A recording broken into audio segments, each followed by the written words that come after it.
नमस्कार दोस्तों, मेरे चैनल पर आप सभी का एक बार फिर से स्वागत है। दोस्तों, रावण जब माता सीता का हरण करके उन्हें लंका ले गया था, तब माता सीता अशोक वाटिका में एक वृक्ष के नीचे बैठकर केवल प्रभु श्री राम का स्मरण और चिंतन करती रहती थी। और रावण बार बार अशोक वाटिका में आकर माता सीता को धमकाता रहता था, लेकिन माता सीता कुछ भी नहीं बोलती थी। और जब भी लंकापति रावण उनके समीप आने की कोशिश करता था, तो माता सीता एक घास का तिनका उठाकर रावण को सावधान कराती थी और कहती थी कि वह मेरे समीप न आए, अन्यथा उसका सर्वनाश निश्चित है। दोस्तों, क्या आप जानते हैं कि रावण के समीप आते ही आखिर माता सीता एक घास का तिनका ही क्यों उठाती थी? तो आइए दोस्तों, आज हम आपको इस रहस्य के बारे में बताने की कोशिश करते हैं। दोस्तों, लंकापति रावण माता सीता का हरण करके लंका ले गया था।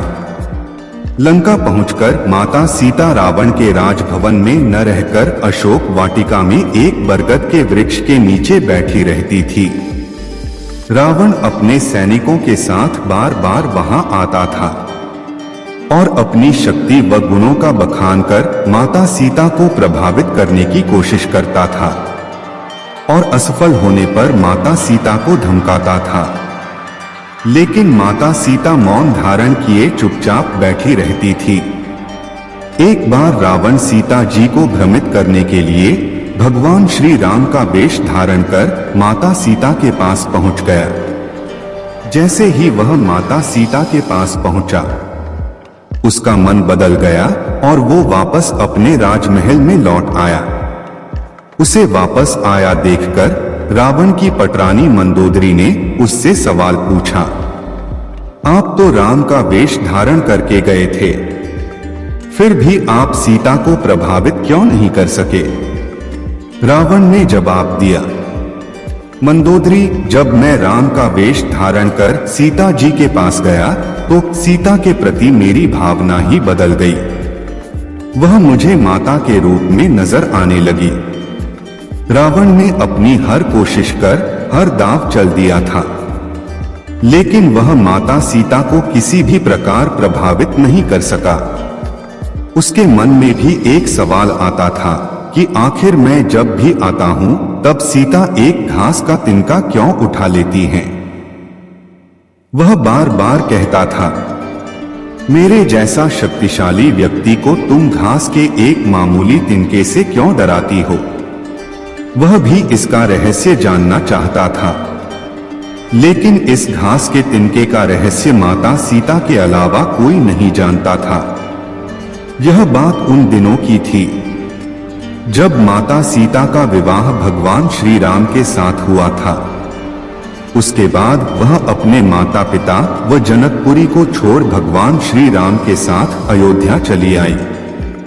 अयोध्या वासियों ने अपनी बहू का बहुत स्नेह से आदर किया। माता सीता ने भी अयोध्या राजमहल के सारे रीति रिवाजों का बड़े ही प्यार व सहज भाव से पालन किया। इन्हीं रीति रिवाजों में से एक रिवाज ऐसा भी था जिसके अनुसार माता सीता को घर के समस्त लोगों को कुछ मीठा पकवान बनाकर खिलाना था, ताकि जीवन भर परिवार के सदस्यों के बीच मिठास बनी रहे। इसलिए माता सीता ने उस दिन अपने हाथों से घर पर मीठे पकवान में खीर बनाई और समस्त परिवार राजा दशरथ सहित चारों भ्राता और ऋषि संत भी भोजन पर आमंत्रित थे। मां सीता ने सभी को खीर परोसना शुरू किया और भोजन शुरू होने ही वाला था कि जोर से एक हवा का झोंका आया और सभी ने अपनी अपनी पत्तल संभाली। ठीक उसी समय माता सीता ने देखा कि राजा दशरथ की खीर पर एक छोटा सा घास का तिनका आकर गिर गया। लेकिन माता सीता के मन में प्रश्न आ रहा था कि अब खीर में हाथ कैसे डालें। इसलिए उनके लिए उस तिनके को हाथ से उठाना संभव नहीं था। तभी माता सीता ने दूर से ही उस तिनके को घूरना शुरू कर दिया और वो तिनका जलकर राख हो गया।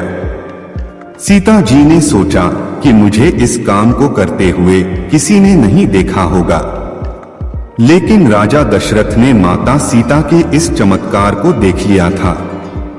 उस वक्त राजा दशरथ चुप रहे, लेकिन कुछ समय बाद उन्होंने सीता जी को अपने कक्ष में बुलवाया और उन्होंने सीता जी को बताया कि आज उन्होंने भोजन के समय उनके चमत्कार को देख लिया था।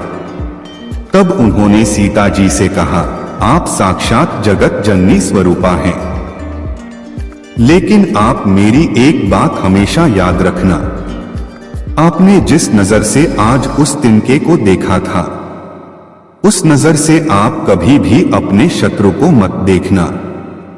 बस इसी कारण जब भी रावण माता सीता के सामने आता था, तो वो उस घास के तिनके को उठाकर राजा दशरथ की बात को याद कर लेती थी। यदि माता सीता चाहती तो रावण को पल भर में ही राख कर सकती थी, लेकिन राजा दशरथ को दिए उस वचन की लाज रखने के लिए वो हमेशा मौन धारण कर लेती थी। दोस्तों, आपको हमारी यह जानकारी कैसी लगी? इसी प्रकार की खास जानकारी वाले वीडियो पाने के लिए मेरे वीडियो को शेयर व लाइक करें और मेरे चैनल को सब्सक्राइब करके बेल वाले आइकन को दबाना ना भूलें।